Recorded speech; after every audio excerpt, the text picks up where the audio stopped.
Estamos de volta com TV Câmara Entrevista. Hoje estamos conversando sobre a Lei da Liberdade Econômica e as suas consequências. Nossos convidados neste programa são William Retamiro, professor e economista, mestre em Planejamento e Desenvolvimento Regional, também o professor Ramon Faria, contador especialista em Direito Empresarial e Tributário, e o professor e advogado Caio Sanas, presidente da Comissão de Direito Empresarial da 36ª Subseção da OAB São Paulo. Bem, a gente encerrou o bloco aí falando das transformações. O William estava ali querendo falar, agora faço para você, William, fazer um contraponto, imagino. Não, eu ia comentar da questão que muitas vezes a gente tem aquele estudo, né, da Heritage Foundation, né, se não me engano, que fala e coloca o Brasil como 150º no ranking de liberdade econômica. Vamos colocar aqui, eu disse que não ia, mas é só para... É liberdade, eu tenho a liberdade aqui, ali. Tá aqui, ó, índice da liberdade econômica, e eles mapeiam os países, né? É heritage.org, HERITAG.org, essa instituição.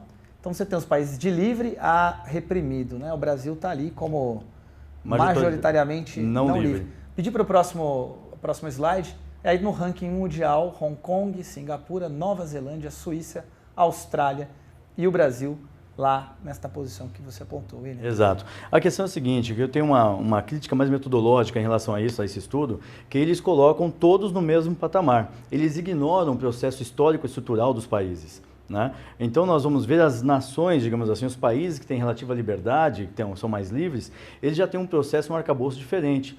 Tem um professor de Cambridge, um sul-coreano, né, Harju Chang, me desculpe aí quem fala o idioma se eu errei, mas que ele escreveu um livro chamado Chutando a Escada. O que ele fala? Ele fala que as nações que hoje proliferam, que tem que se apregoar o neoliberalismo, o liberalismo, elas, nos anos 40, período pós-guerra principalmente, elas utilizaram do Estado para crescer as suas empresas, né? E agora que os países, né, depois da formação do BRICS, né, do bloco lá, Brasil, Rússia, Índia, China e África do Sul, estavam se organizando para o mesmo processo, digamos assim, eles resolveram chutar a escada e esses países não têm oportunidade de subir no telhado.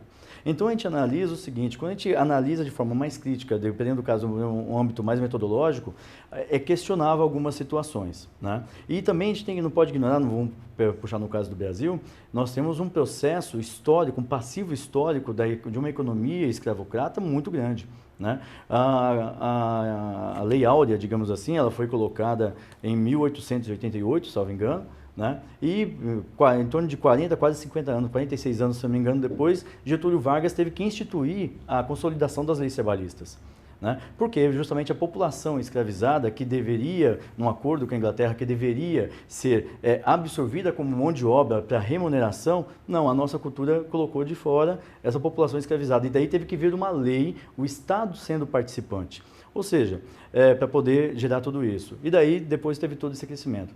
E quando a gente analisa de qualquer país, o momento em que os países tiveram maior crescimento econômico foi justamente quando teve uma participação do Estado. O Estado como indutor e não controlador da economia. É como indutor na questão de pesquisa, desenvolvimento, situações de aporte de investimentos por intermédio dos bancos de fomento. Então a gente discute essa questão, eu particularmente discuto a questão da liberdade econômica, se ela de fato existe, né? Porque vamos colocar no nosso dia a dia, quantas operadoras de telefonia celular nós temos aqui? 4, 5 no máximo. Isso é liberdade econômica?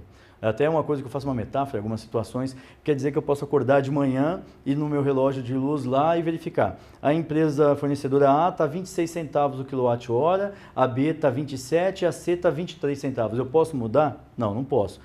Já caracteriza um monopólio, né? Ou seja, eu não tenho essa liberdade de escolher nesse sentido. Se eu quiser tomar um refrigerante, eu vou tomar um refrigerante daquela determinada marca no mercado A ou B, mas o preço é praticamente o mesmo. E se vamos pensar agora na questão de ofertante de serviço, se eu trabalho como prestador de serviço para uma companhia de distribuição para poder fazer manutenção da rede, como ela é a única que compra o produto, ela pode determinar o preço que ela vai querer pagar, que é o chamado monopsônio, né? Quando se tem apenas um único comprador. Então, se a gente colocar no aspecto pragmático, a liberdade econômica ela é, de certa forma, mais conversada na estrutura de mercado de economia perfeita, que é onde estão A maior parte das empresas brasileiras, no caso, 96% das empresas são micro e pequenas empresas. E tem essa, no meu ver, essa falsa liberdade econômica, porque eles competem entre eles por um público pequeno. Mas quando a gente vai analisar estruturas maiores que determinam as regras para as micro e pequenas empresas, como são as grandes operadoras de telefonia, como são o sistema financeiro, nós vemos que nós não temos uma efetiva liberdade econômica em alguns aspectos, que nós ficamos amarrados em determinadas taxas de juros, ficamos amarrados em serviços de tecnologia que saem praticamente dessas grandes empresas de tecnologia de comunicação. Então a gente perpassa aí por um processo histórico e estrutural de que primeiro o arcabouço anterior do processo histórico dos países, a participação do Estado como promotor do desenvolvimento e depois a situação na qual os países mais ricos colocam uma cultura de que o neoliberalismo é o mais adequado, sendo que na prática o neoliberalismo não acontece, porque nós temos estruturas econômicas sólidas de grande porte, que são os oligopólios, que determinam quais são as regras e os limites de crescimento para as pequenas empresas que essas acreditam nessa pseudo-liberdade econômica. Bom, na minha visão pragmática, de fato mesmo não existe. Liberdade econômica não existe.